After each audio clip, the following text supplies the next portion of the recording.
चलिए, इकोनॉमिक्स का lecture number 10 है। डिस्कस करना है हम लोगों को इंडस्ट्रियल सेक्टर के बारे में। तो इसके पहले हम लोगों ने 4 आपका टॉपिक जो है वो कंप्लीट कर रखे हैं। तो वो है आपका अर्थशास्त्र और अर्थव्यवस्था, अगर एक सिंपल फॉर्म में देखा जाए, एट अ ग्लांस देखा जाए, इकोनॉमिक्स एंड इकोनॉमी। और दूसरा टॉपिक था हमारा राष्ट्रीय आय, जिस पर हम लोगों ने बात की। उसके बाद हम लोगों ने आर्थिक समृद्धि और आर्थिक विकास के बारे में डिस्कस किया। और लास्ट जो टॉपिक था हमारा एग्रीकल्चर सेक्टर से था। तो एग्रीकल्चर सेक्टर आपका काफ़ी बड़ा बोल सकते हैं, आपका इम्पॉर्टेंट टॉपिक है। और उससे रिलेटेड सारी चीज़ें हम लोगों ने देखी, क्या क्या चीज़ें हैं जो आपके एग्जामिनेशन में आ सकती हैं, किस तरह से प्रश्न बनते हैं, और नॉलेज के लिए भी क्या महत्वपूर्ण है। आपके हर एक चीज़ आपका एग्जामिनेशन के लिए नहीं, कुछ चीज़ें आपकी नॉलेज के लिए भी होनी चाहिए। तो एग्रीकल्चर सेक्टर में हम लोगों ने बहुत सारी इस तरह की चीज़ें भी देखी।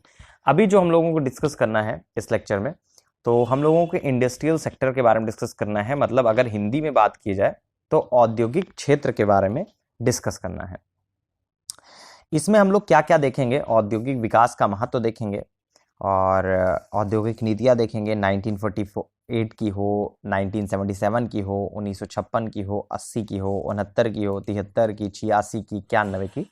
इनमें से कुछ जो हैं बहुत इंपॉर्टेंट है। जैसे औद्योगिक नीति 1948 से स्टार्ट हुआ था, तो ये बहुत ज़्यादा पूछा जाता है। इसके अलावा औद्योगिक नीति 1991, ये आपका बहुत इंपॉर्टेंट है। क्यों है ये, जब आपको ये पढ़ाऊंगा तो बताऊंगा। इसके अलावा औद्योगिक नीति और संवर्धन विभाग के बारे में हम लोग डिस्कस करेंगे। औद्योगिक उत्पादन सूचकांक क्या होता है उसके बारे में डिस्कस करेंगे। कोर इंडस्ट्रीज क्या होती है उसके बारे में हम लोग डिस्कस करेंगे। सार्वजनिक क्षेत्र के उपक्रम क्या होते हैं उसके बारे में हम लोग डिस्कस करेंगे। महारत्न, मिनीरत्न, नवरत्न, ये श्रेणियों के बारे में डिस्कस किया जाएगा। इसके अलावा विशेष आर्थिक जोन, स्पेशल इकोनॉमिक जोन जिसको बोलते हैं, ये भी आपके एग्जामिनेशन में बहुत ज़्यादा पूछा जाता है। तो इसके बारे में भी हम लोग डिस्कस करेंगे। विनिवेश क्या होता है, दिवाला और दिवालियापन संहिता क्या होती है, तो इसका नया एक डाटा आया है, तो वो भी आपको इम्पोर्टेंट होगा। इसके अलावा राष्ट्रीय विनिर्माण नीति 2011, ये भी इंपॉर्टेंट है। औद्योगिक वित्त क्या होता है इसके बारे में हम लोग डिस्कस करेंगे। राज्य वित्त निगम क्या होता है, बहुत सारी चीज़ें हैं। जीएसटी भी आपका इसी में आ जाता है, इंडस्ट्रियल सेक्टर में ही, और इंडस्ट्रियल सिकनेस भी आ जाता है इसी में। तो बहुत सारी चीज़ें हैं जो हम लोगों को देखनी है। सबसे पहले हम लोग जानने की कोशिश करते हैं एग्जैक्टली औद्योगिक क्षेत्र होता क्या है, इंडस्ट्रियल सेक्टर होता क्या है। भारत में आपका ब्रिटिश काल के दौरान औद्योगिक विकास को गहरा धक्का लगा था। इसलिए आपका स्वतंत्रता प्राप्ति के पश्चात नियोजकों ने अर्थव्यवस्था के विकास के लिए औद्योगिकरण की आवश्यकता को समझा। किसी भी देश का औद्योगिक विकास उसके आर्थिक विकास का मापक होता है, क्योंकि इस क्षेत्र पर कृषि क्षेत्र और सेवा क्षेत्र का विकास जो है डिपेंड करता है कहीं ना कहीं। औद्योगिक क्षेत्र के बाद जहां एक और नए रोजगार और आय सृजन के द्वारा अर्थव्यवस्था में मांग का सृजन करता है, वहीं दूसरी ओर देश के तीव्र तथा आत्मनिर्भर जो आर्थिक विकास है उसकी नींव तैयार करने में मदद करता है। तो इंडस्ट्रियल सेक्टर से आपका दोनों चीजें निकल के आ जाती हैं, दोनों चीजें इस पर डिपेंड करती हैं। एक तो आपका सर्विस सेक्टर हो गया, इंडस्ट्रीज होंगी तभी आपका सर्विस होंगी। दूसरा ये होगा कि पहला आपका जो एग्रीकल्चर सेक्टर है वो भी इससे कहीं ना कहीं रिलेटेड है। तो एक तरह से बोल सकते हैं कि बहुत इंपॉर्टेंट है आपका जो इंडस्ट्रियल एरिया है। तो ये आपका सेकंड, जो आपने प्राइमरी, सेकेंडरी और थर्ड जो आपका सेक्टर है, 3 सेक्टर्स आपके पढ़े थे, तो उसमें आपका सेकेंडरी है ये। तो 3 सेक्टर्स होते हैं।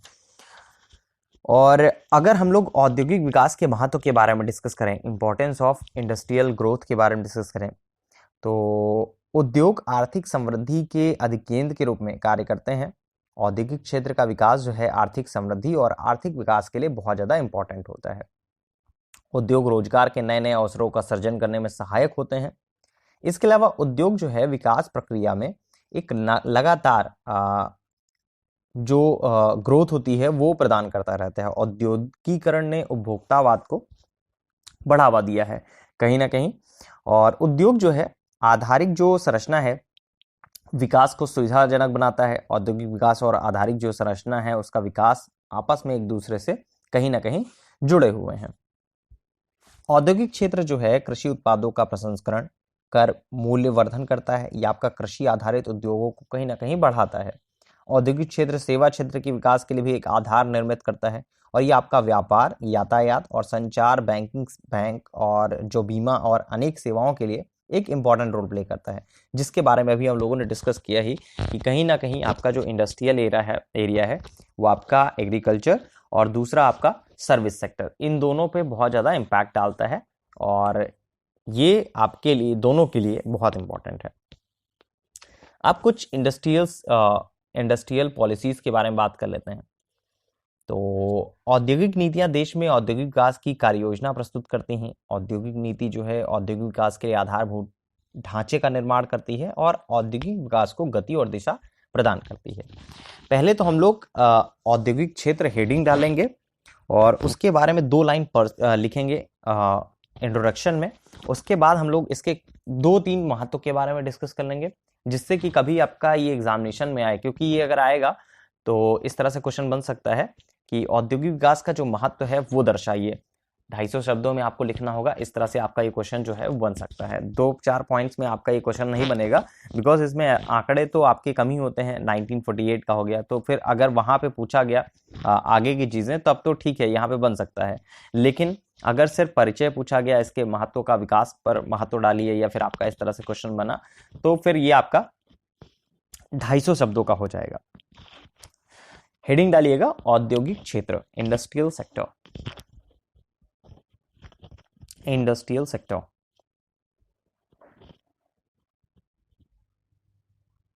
किसी भी देश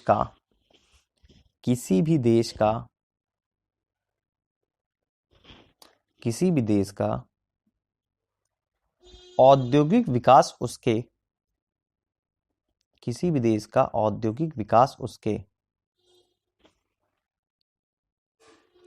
आर्थिक विकास का मापक होता है।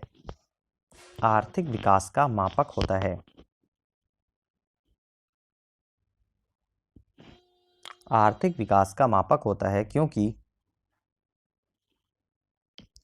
क्योंकि इस पर कृषि क्षेत्र और सेवा क्षेत्र का विकास डिपेंड करता है। क्योंकि इस पर कृषि क्षेत्र और सेवा क्षेत्र का विकास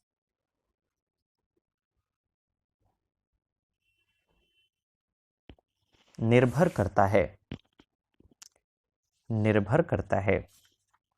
अब हेडिंग डालिएगा औद्योगिक विकास का महत्व। औद्योगिक विकास का महत्व।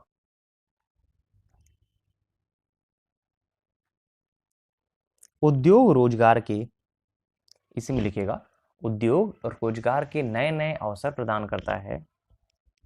उद्योग रोजगार के नए नए अवसर प्रदान करता है।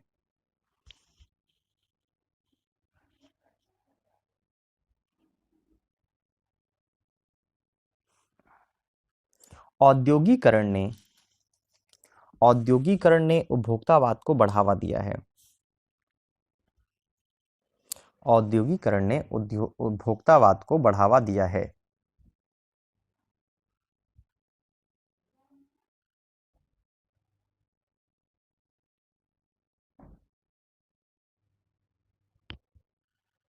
नेक्स्ट, औद्योगिक क्षेत्र का विकास। औद्योगिक क्षेत्र का विकास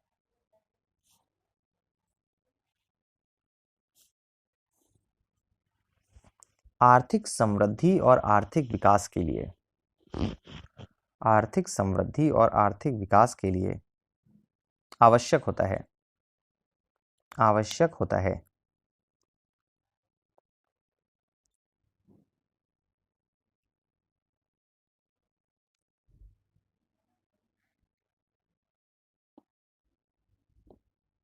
अब हम लोग बात करेंगे औद्योगिक नीति 1948 के बारे में। तो भारत की जो पहली औद्योगिक नीति है 6 अप्रैल 1948 को तत्कालीन उद्योग तथा जो वाणिज्य मंत्री थे डॉक्टर श्यामा प्रसाद मुखर्जी द्वारा की गई थी। प्रीलिम्स में आपका इससे 2 क्वेश्चन बन जाते हैं। पहला ये कि भारत की जो पहली औद्योगिक नीति है उसकी घोषणा कब हुई थी, तो 6 अप्रैल 1948 को हुई थी। और उस समय जो वाणिज्य मंत्री थे कौन थे, डॉक्टर श्यामा प्रसाद मुखर्जी साहब थे। तो इस औद्योगिक नीति में औद्योगिक विकास के लिए सार्वजनिक तथा निजी दोनों क्षेत्रों की भूमिका पर बल दिया गया है। इस नीति में उद्योगों को 4 श्रेणियों में रखा गया।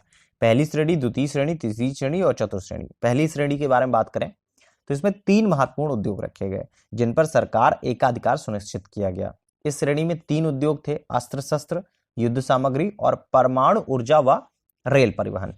यह आपका पहली श्रेणी थी।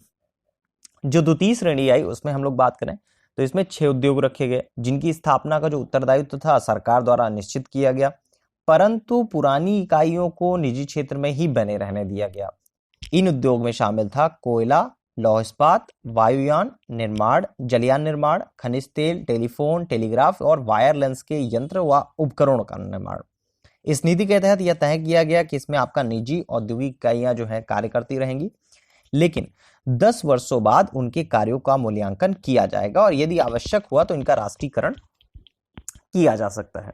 ये आपका हुई द्वितीय श्रेणी। अब बात करेंगे तृतीय श्रेणी के बारे में। तो तृतीय श्रेणी में 18 उद्योगों को रखा गया जो निजी क्षेत्र द्वारा सरकारी नियंत्रण से चलाए जाने थे, जैसे आपका मशीन हो गया, टूल्स हो गया, चीनी हो गया, कागज हो गया, सीमेंट हो गया, सूती वस्त्र, रसायन, ये सारी की सारी चीजें इसमें हो गई। फिर आता है चतुर्थ श्रेणी। तो चतुर्थ श्रेणी में में आपका शेष सभी उद्योगों को निजी क्षेत्र के लिए रखा गया, परंतु उद्योग विशेष की प्रगति जो है असंतोषजनक होने पर सरकार द्वारा इस क्षेत्र में भी हस्तक्षेप करने का अधिकार था। तो ये रहा आपका जो औद्योगिक नीति 1948। अब इसमें हेडिंग डालिएगा औद्योगिक नीति 1948। इसमें देखिए जो क्वेश्चंस आपके बन सकते हैं वो भी आपको बता दिए जाए। देखिएगा, भारत की पहली औद्योगिक नीति 6 अप्रैल 1948 को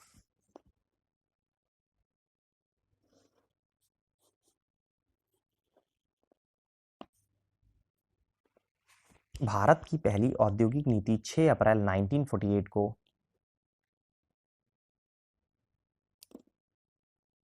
तत्कालीन उद्योग तथा वाणिज्य मंत्री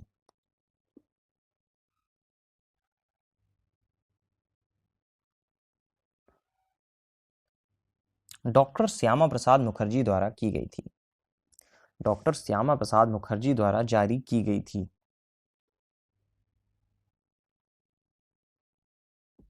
डॉक्टर श्यामा प्रसाद मुखर्जी द्वारा जारी की गई थी। इस औद्योगिक नीति में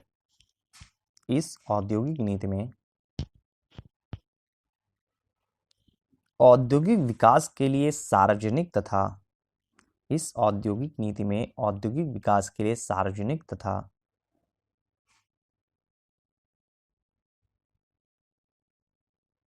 निजी दोनों क्षेत्रों की भूमिका पर बल दिया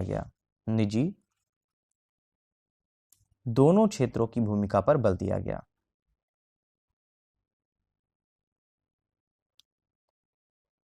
ये इंपॉर्टेंट नीति है, इसके बारे में थोड़ा सा लिख भी लीजिएगा ब्रीफ में।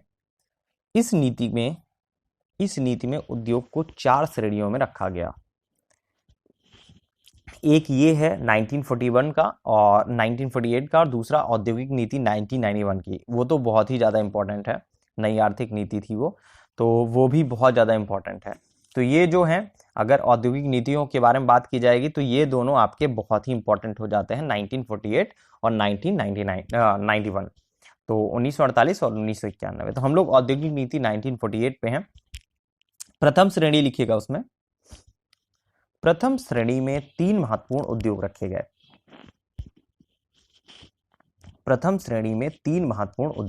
गए। जिन पर सरकार का एकाधिकार सुनिश्चित किया गया।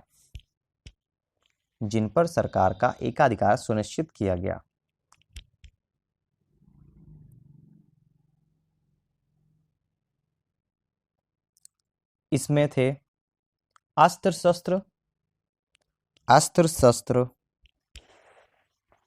युद्ध सामग्री, परमाणु ऊर्जा और रेल परिवहन। अब लिखिएगा द्वितीय श्रेणी। इसमें 6 उद्योग रखे गए।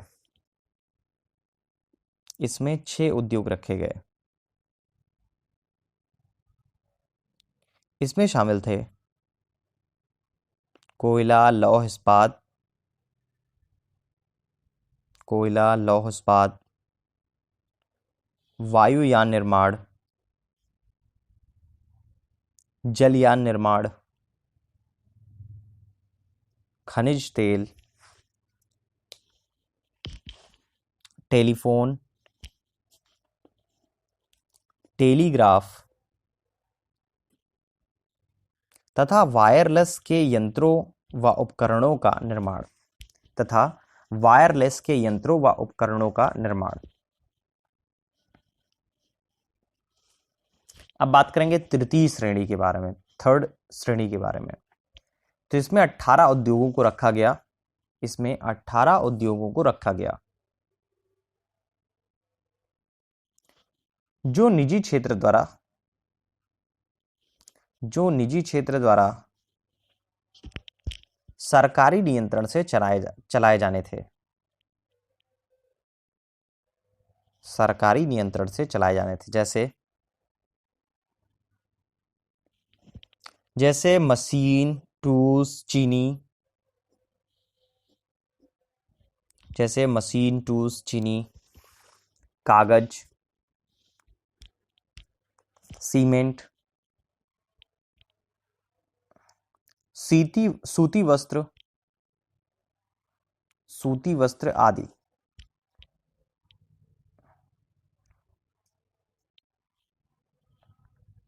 अब चतुर्थ श्रेणी के बारे में लिखिएगा। चतुर्थ श्रेणी में लिखिएगा, इसमें सभी उद्योगों को निजी क्षेत्र, शेष सभी उद्योगों को, ऐसे लिखिएगा, शेष सभी उद्योगों को निजी क्षेत्र के लिए रखा गया, निजी क्षेत्र के लिए रखा गया,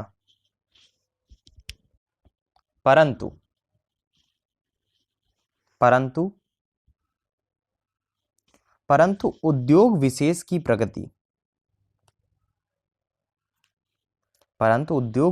प्रगति असंतोषजनक होने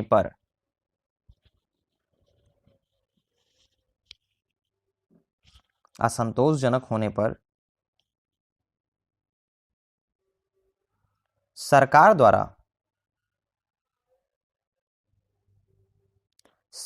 द्वारा इस क्षेत्र में भी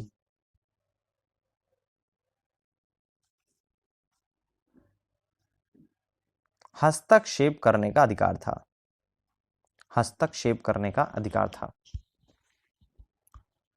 अब हम लोग बात करेंगे औद्योगिक नीति 1956 के बारे में।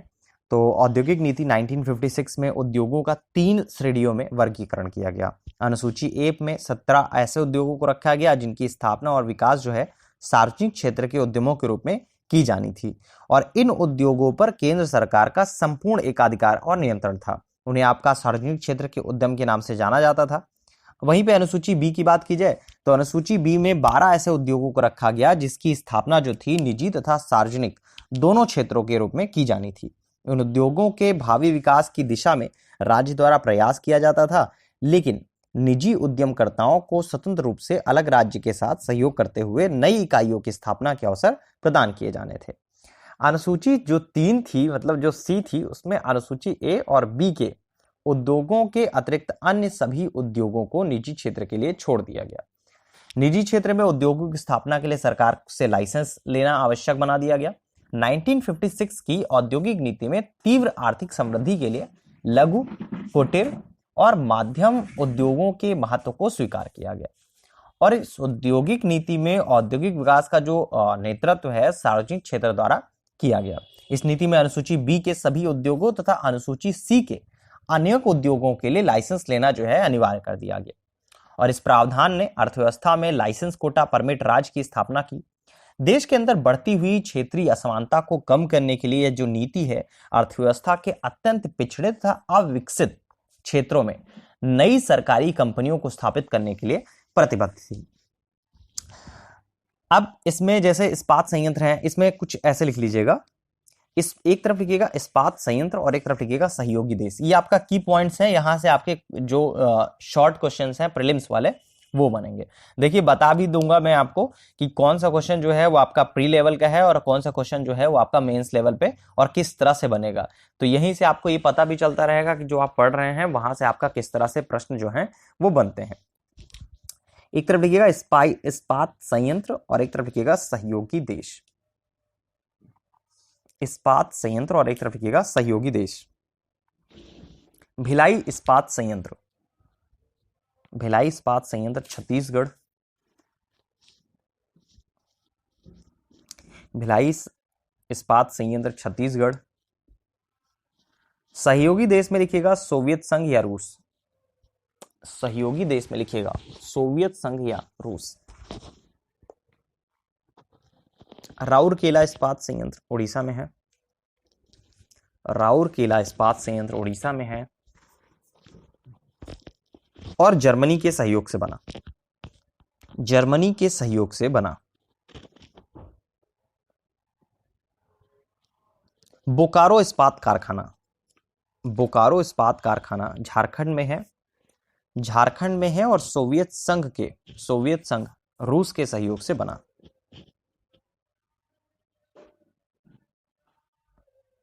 दुर्गापुर इस्पात खाना के बारे में बात करें, दुर्गापुर इस्पात कारखाना के बारे में बात करें, यह है आपका पश्चिम बंगाल में, पश्चिम बंगाल में और सहयोगी देश रहे हैं यूके ब्रिटेन, सहयोगी देश रहे हैं यूके और ब्रिटेन।